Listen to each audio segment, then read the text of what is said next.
moment où on considère que la transformation digitale en Afrique va apporter aux citoyens des services nouveaux comme l'e-administration, l'e-éducation, etc.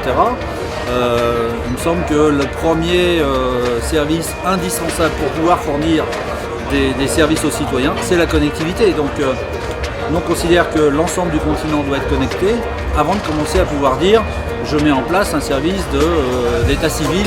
Voilà, si on met un service d'état civil en ligne, il faut que tout le monde puisse y accéder. Donc celui qui est en ville, très bien, on imagine qu'il a facilement de la connectivité, mais dès qu'on va être dans les zones rurales, si les gens n'ont pas de connectivité, ça sert à quoi de mettre en place un état civil si tout le monde ne peut pas y accéder? Voilà, donc ça c'est la première étape.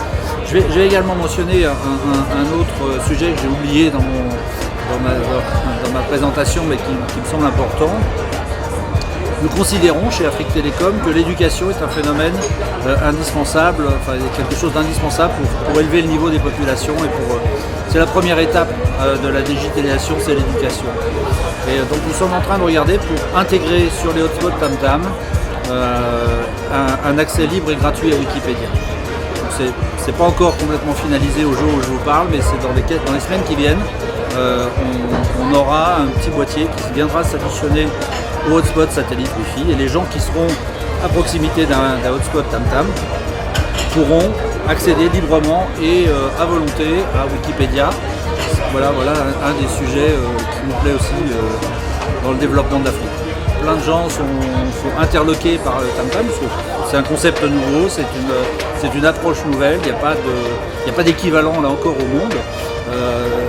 Sans vouloir dévoiler des secrets, mais voilà, on l'a créé nous pour l'Afrique, puisque nous appelons Afrique Télécom, mais je peux vous dire que d'ores et déjà, nous sommes contactés par d'autres pays dans le monde, comme le Mexique, la Russie ou la Malaisie, où les problématiques d'accessibilité dans les zones rurales sont exactement les mêmes, et on nous dit mais pourquoi ne pas nous proposer du TamTam. Donc encore une fois, un peu comme le mobile banking est né en Afrique et aujourd'hui on commence à en mettre un peu partout dans le monde, ben là il se pourrait que le couple satellite plus Wi-Fi pour les zones rurales soit également né pour l'Afrique, mais qu'on puisse pourquoi pas en faire quelque chose qui rayonne un peu partout dans le monde. Les assises et le CIO Mag, qui est organisé par CIO Mag, est aujourd'hui l'événement clé en matière de numérique en Afrique. Et le deuxième point, c'est que le thématique sur les Smart Cities est aujourd'hui un sujet sur lequel nous travaillons depuis de nombreuses années, principalement sur notre axe de notre métier d'éditeur logiciel.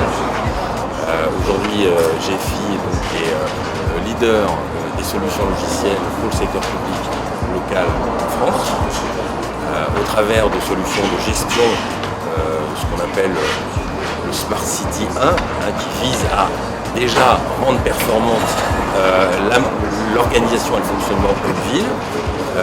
Nous avons développé des solutions de gestion de relations citoyens qui s'inscrivent dans une logique de Smart City.2, qui est une manière de donner du lien et de la proximité et de faire évoluer la relation entre les citoyens, les organismes publics et les élus. Et nous lançons aujourd'hui une nouvelle dimension de Smart City 3.0 au travers d'une plateforme intermodale qui vise à exploiter les données disponibles dans l'environnement de la ville pour faire l'adéquation entre l'offre de services publics et la demande, avec des applications qui vont se trouver dans le cadre du transport public, ensuite dans le cadre de l'eau, et ensuite dans d'autres applications du Smart City. Voilà. Et c'est une solution que nous développons en coopération avec TCS, Data Consulting Service. Petite chose à rajouter sur le pourquoi. Comme le disait Brice, effectivement, nous avons un certain nombre de solutions leaders dans leur domaine. Et je crois que passer à travers le canal de CIO Mag et de Mohamed Morgalo, qui lui aussi est leader dans son domaine en matière de communication sur le marché africain, il en a apporté la preuve depuis des années. Je crois que ça a eu participer à un tel événement est une bonne caisse de résonance pour nous faire connaître extrêmement rapidement, parce qu'aujourd'hui il faut que tout le monde sache que GFI est présent dans la région, et donc passer à travers Mamadou Diallo, son journal, ses événements, est probablement un des meilleurs canaux pour nous faire connaître très rapidement auprès d'un maximum de personnes. Bonjour, je suis Eric Desnaud, General Manager d'Atos en Afrique. Le groupe Atos, près de 100 000 personnes aujourd'hui et un chiffre d'affaires de 11 milliards d'euros pour l'année 2015, est présent historiquement en Afrique. Les positions sont énormément développées et complétées ces dernières années, puisque au travers de l'acquisition du groupe Bull, il y a 12 mois de cela, aujourd'hui Atos est présent dans plus de 10 pays en Afrique, sur lequel on opère depuis plus de 50 ans dans la plupart de nos filiales. Donc une démonstration de résilience, d'accompagnement de toutes les évolutions technologiques connues durant ces 50 dernières années. Aujourd'hui, le groupe Atos, leader mondial incontesté parmi les 5 plus gros faiseurs au niveau international, est présent dans le domaine du managed services, de l'intégration de systèmes, du cloud computing, de la cybersécurité. Et c'est tous ces savoir-faire, toutes ces expériences connues à l'international qu'on souhaite au jour le jour mettre à la disposition de l'Afrique. Mais avant tout, c'est fort de nos 1600 collaborateurs qui sont présents en Afrique, accompagner l'Afrique dans son développement et dans sa croissance inclusive pour y permettre de libérer l'ensemble des nouveaux usages qui vont naître sur ce continent. Porté par une jeunesse entrepreneuse, porté par un développement fort des télécommunications qui restera un impondérable, porté aussi par une volonté politique irréfutable et nécessaire de former aussi la jeunesse, de la rendre employable dans ce domaine du digital dans lequel le monde vit une transformation évidente et reconnue de tous. Et ce, quels que soient les secteurs. Aujourd'hui, les administrations ont besoin de se moderniser, de moderniser leurs process, de moderniser leurs relations avec les citoyens. Les établissements bancaires sont également en train de porter sur le continent le développement de la bancarisation qui est nécessaire, mais on voit aussi beaucoup les opérateurs télécoms qui agissent sur ce secteur de la monétisation, des wallets, des portefeuilles et de la transaction financière.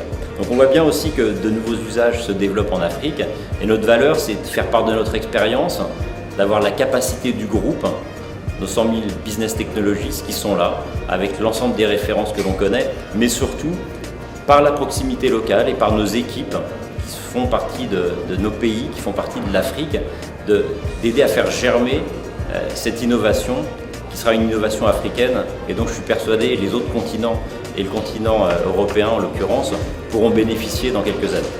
Voilà, on est très heureux de participer à l'événement de CIO Mag, c'est toujours une belle occasion pour nous de faire valoir nos réalisations, de rendre tangibles des propos qui parfois peuvent être considérés comme un petit peu marketing. On parle beaucoup de cloud, de smart city, de cybersécurité.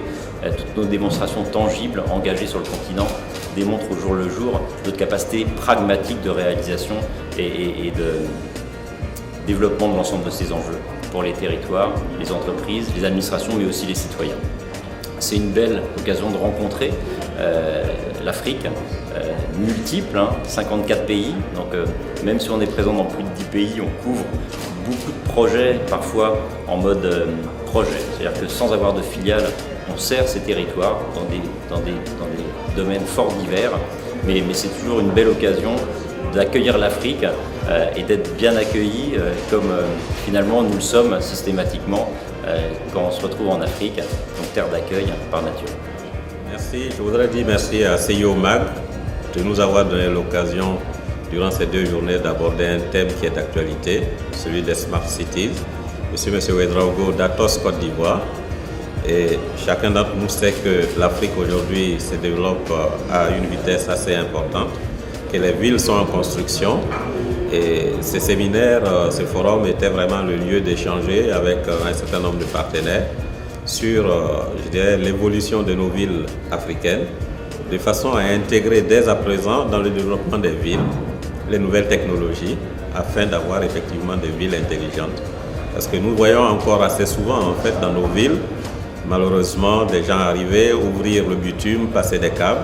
Mais ça c'est parce que justement ça n'a pas été pensé dans l'ensemble et il faudrait donc qu'aujourd'hui nous puissions rationaliser, saisir cette occasion-là des villes qui se développent pour dès à présent intégrer les outils, les moyens qui vont permettre en fait aux villes demain de pouvoir être véritablement connectées et être gérées de façon intelligente. Donc ces 2 journées ont été, je dirais, très très riches en enseignement. Et en tant qu'Atos, nous apportons également notre petite pierre à l'édification en fait de ces Smart Cities. Et tout à l'heure, je pense que démonstration sera faite dans nos ateliers de ce que Atos sait faire et comment est-ce qu'il peut accompagner en fait nos villes africaines dans leur développement.